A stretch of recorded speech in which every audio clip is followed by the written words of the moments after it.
Audiolibros en 15 minutos. Suscríbete al canal y explora un nuevo libro cada día. Capítulo 1. Arthur y sus hermanos pequeños. Desde muy joven, Arthur Sackler era un estafador. En la escuela secundaria trabajó para el periódico escolar donde vendía anuncios por encargo. Tuvo tantos trabajos paralelos que tuvo que dárselos a sus hermanos menores, Mortimer y Raymond. También siguió así en la universidad, y se graduó en medio de la Gran Depresión con suficiente dinero para comprarles a sus padres una tienda de abarrotes en Brooklyn. Luego se matriculó en la Escuela de Medicina de la Universidad de Nueva York, y tomó una carga completa de cursos mientras mantenía actividades extracurriculares y varios trabajos. Después de la Escuela de Medicina, Arthur trabajaba todo el día en un hospital psiquiátrico estatal, y luego pasaba las tardes y los fines de semana trabajando para una agencia de publicidad médica, llamada William McAdams. Arthur escaló rápidamente las filas allí. Fue nombrado presidente después de solo 2 años y, finalmente, compró la firma. Como él mismo era médico, las campañas publicitarias de Arthur atraían directamente a los médicos. Los publicó en revistas médicas y envió literatura a los consultorios médicos. También reclutó a médicos prominentes, y a veces a médicos falsos, para vender sus productos. A lo largo de su carrera, Arthur transformaría la publicidad farmacéutica. Sus colegas afirmaron que él realmente inventó la rueda. Un medicamento en particular ayudó a enriquecer a Arthur. Sus campañas publicitarias para el Valium, un tranquilizante ligero producido por la empresa Roche, se centraron en convencer a los médicos de que lo recetaran para casi cualquier dolencia, grave o leve. Durante años fue el medicamento más recetado en Estados Unidos. Mortimer y Raymond también se convertirían en médicos. Aún así, Arthur no podía dejar de pensar en ellos como sus hermanos pequeños. Conseguiría trabajos para ambos en el hospital psiquiátrico, donde siguió trabajando. Con el tiempo, los tres fundarían allí un centro de investigación que explorara opciones de tratamiento farmacológico que pudieran reemplazar la terapia de choque y las lobotomías, que eran prácticas habituales en ese momento. Luego, en 1952, Arthur decidió comprar una compañía farmacéutica para sus hermanos pequeños. Era una empresa pequeña, pero tenía un buen nombre patricio, Purdue Frederick. Capítulo 2. Los Sackler construyen una dinastía. Los principales productos de Purdue Frederick, un laxante y un removedor de cerumen, no eran en absoluto glamurosos. Pero a mediados de la década de 1960, la empresa estaba haciendo muy ricos a los hermanos Sackler. Los tres tenían acciones iguales, pero Arthur tenía que dirigir su agencia de publicidad, por lo que dejó a Mortimer y Raymond a cargo de la gestión diaria. A Mortimer le gustaba viajar a Europa en busca de oportunidades para expandir el negocio. Era irascible, competitivo y tenía una inclinación por el lujo. Su estilo de vida playboy en Europa le convenía, por lo que compró una villa en la Riviera Francesa, y solo regresaba a Nueva York cuando era necesario. También era propietario de casas en París y Londres, donde le gustaba frecuentar la ópera. Mortimer seguiría los pasos de su hermano mayor, Arthur, y se casaría 3 veces. Tuvo 8 hijos en esos matrimonios. Raymond, por otro lado, era más tranquilo, un pacificador. Compró una propiedad en Connecticut para estar cerca del negocio familiar. Solo se casó una vez, con una mujer llamada Beverly, y la pareja tuvo 2 hijos, Richard y Jonathan. Mientras tanto, la empresa de Arthur competía ferozmente con otra agencia de publicidad farmacéutica por el dominio. Pero más tarde saldría a la luz que Arthur poseía en secreto acciones de este rival, que había sido creado por un antiguo empleado y amigo. Al estilo típico de Arthur, tuvo muchas otras empresas, todas integradas. Su periódico médico, por ejemplo, publicaba anuncios de su propia agencia. El Instituto de Investigación del Hospital Psiquiátrico realizó estudios farmacológicos útiles. Y había una empresa que recopilaba datos de ventas de las farmacias, lo que permitía a los Sackler ver los hábitos de prescripción de los médicos. En Purdue Frederick, el tiempo de Mortimer en Europa estaba dando sus frutos. Los hermanos compraron una empresa británica que había desarrollado una píldora de morfina de liberación prolongada. En ese momento, los médicos eran cautelosos con los opiáceos altamente adictivos y solo los recetaban para enfermedades terminales. Sin embargo, el recubrimiento de liberación prolongada permitió a los pacientes con cáncer tratar el dolor en casa, en lugar de tener que ir al hospital con regularidad. Fue revolucionario para el tratamiento del dolor. Los Sackler la llamaron MS Contin. Capítulo 3. ¿Qué hay en un nombre? El Met de Nueva York es una de las instituciones de arte más importantes del mundo. Tener tu nombre adornado allí, por ejemplo, en una colección o en una habitación, es entrar en un nuevo estrato de la alta sociedad neoyorquina. Pero Arthur Sackler ya tenía su enorme colección personal de arte chino en la Galería Sackler del Met. Quería algo más grande, más acorde con su nombre. El Ala Sackler abrió sus puertas en 1978, y era un espacio impresionante. Una de las paredes era una torre de cristal, y había una gran piscina reflectante que rodeaba las ruinas reubicadas de un antiguo templo egipcio.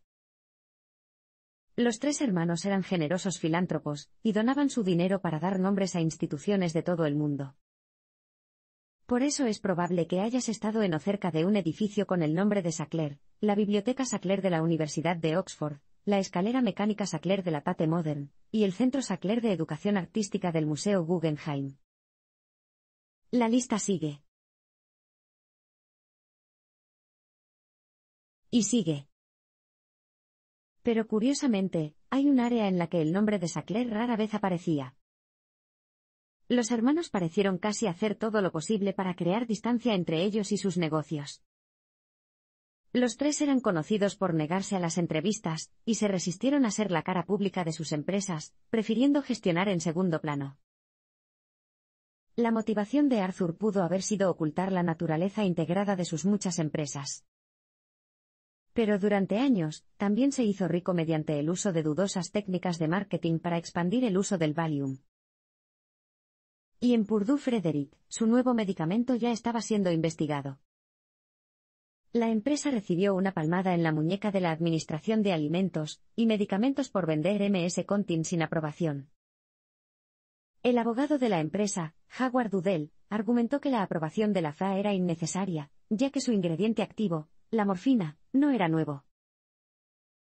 Es imposible decir con certeza por qué los Sackler eran tan reservados con respecto a los negocios. Pero sin duda adquirió un nuevo significado tras la publicación de su siguiente producto, un potente analgésico llamado Oxycontin. Capítulo 4. La próxima generación asume el mando. Arthur Sackler falleció en 1987. Teniendo en cuenta sus numerosos herederos, 2 exesposas, una viuda y 4 hijos, así como su secreto y los complicados asuntos comerciales de los hermanos, liquidar la herencia fue un proceso largo y duro. Sus herederos finalmente vendieron la tercera parte de Purdue Frederick. Pero después de la muerte de Arthur, se abrió una gran brecha entre las tres familias. Dentro de Purdue, la parte de Mortimer representaba las acciones A y la de Raymond las acciones B. Las dos familias se sentaban en extremos opuestos de la mesa de la sala de juntas, y muchas reuniones desembocaban en peleas a gritos y alguna que otra pelea. En 1990, la segunda generación de Sacklers se unió a la junta y creó una nueva empresa, Purdue Pharma. En el lado A, estaban Ilene y Kate, las hijas de Mortimer de su primer matrimonio. En el lado B estaban Richard y Jonathan, los únicos hijos de Raymond. Tras el exitoso lanzamiento de su MS Contin a base de morfina, la suerte de Purdue se disparó. Pero ya estaban frente a un precipicio.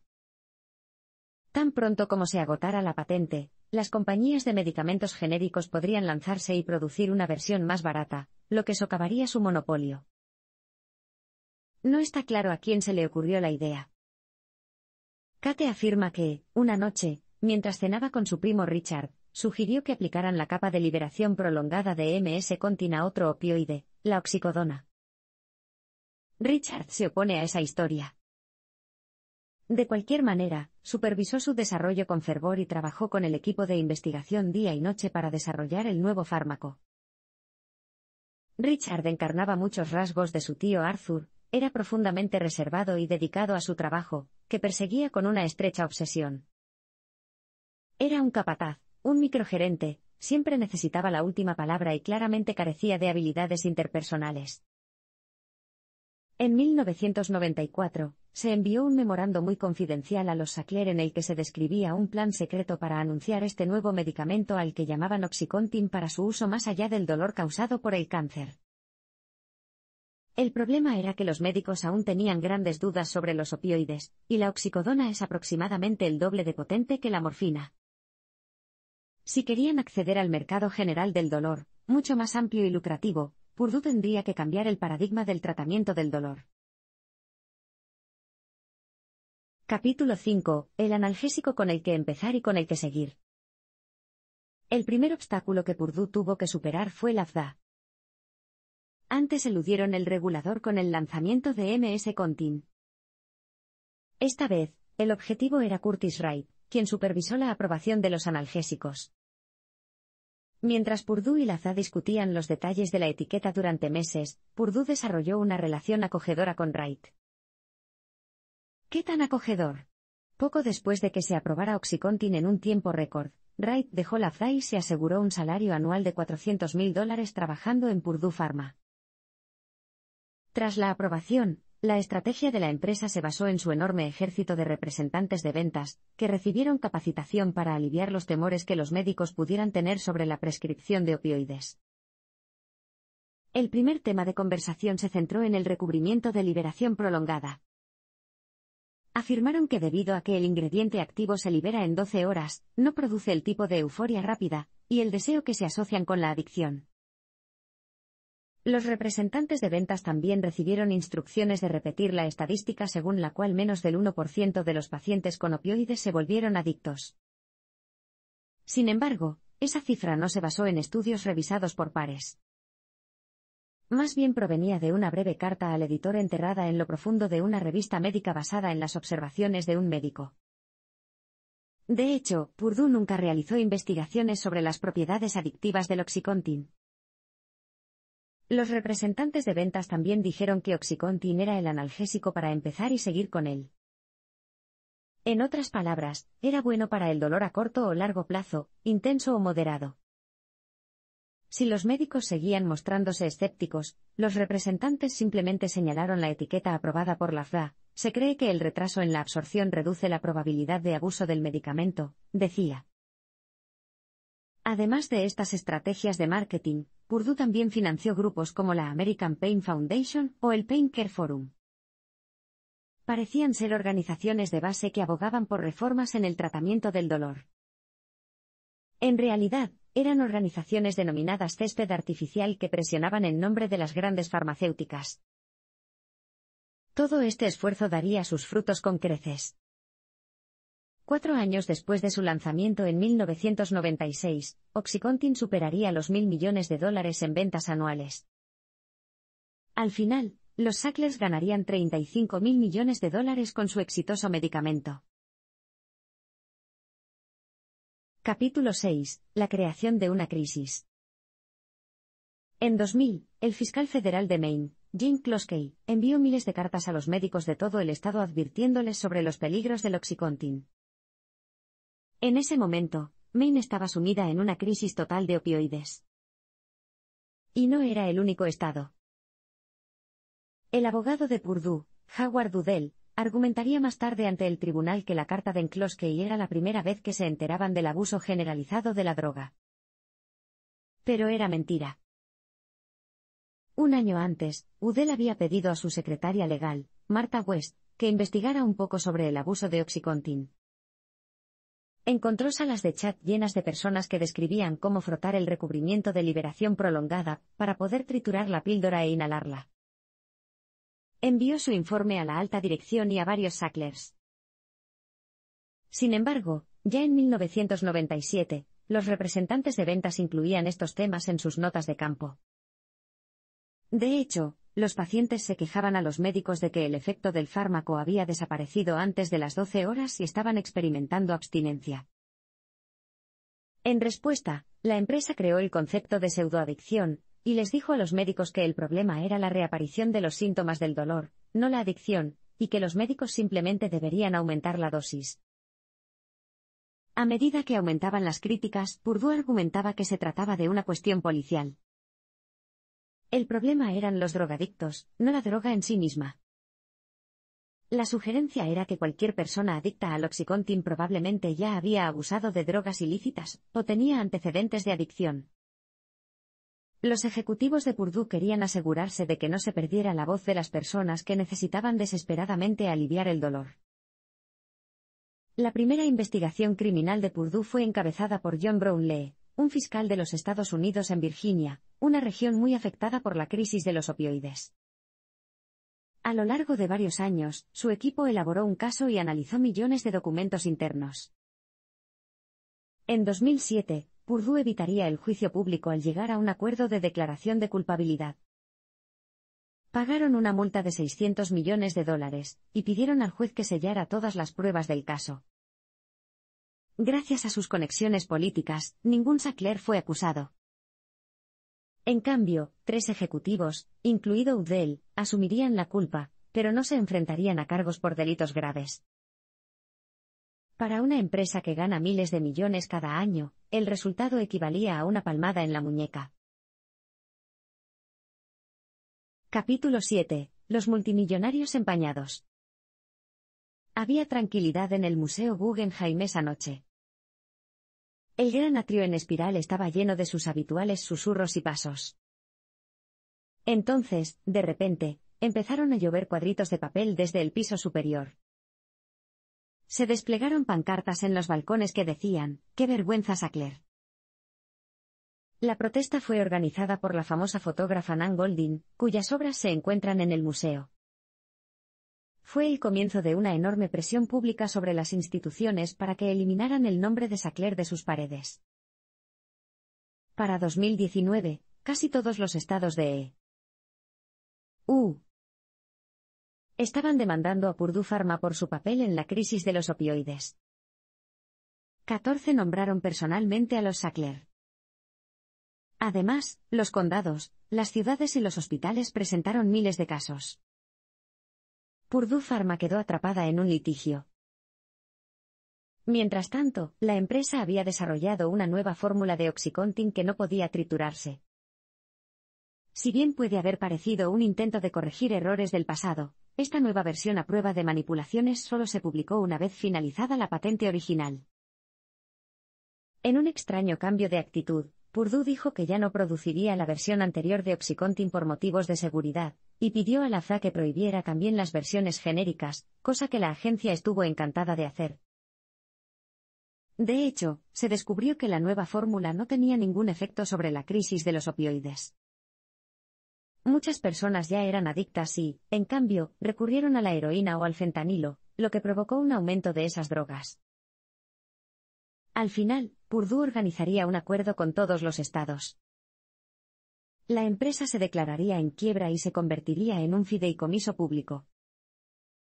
Los Sacklers recaudarían $3.000 millones con la venta de Mundipharma, su empresa internacional, más $1.500 millones condicionales si se vendiera a un precio lo suficientemente alto.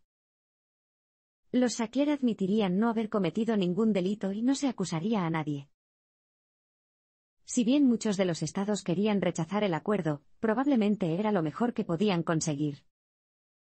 Desde la investigación de 2007, la familia había estado retirando miles de millones de la empresa y ocultándolos en paraísos fiscales. En ese momento, Purdue Pharma casi no valía nada.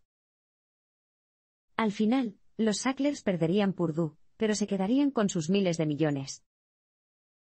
El nombre de Sackler, sin embargo, quedaría empañado para siempre.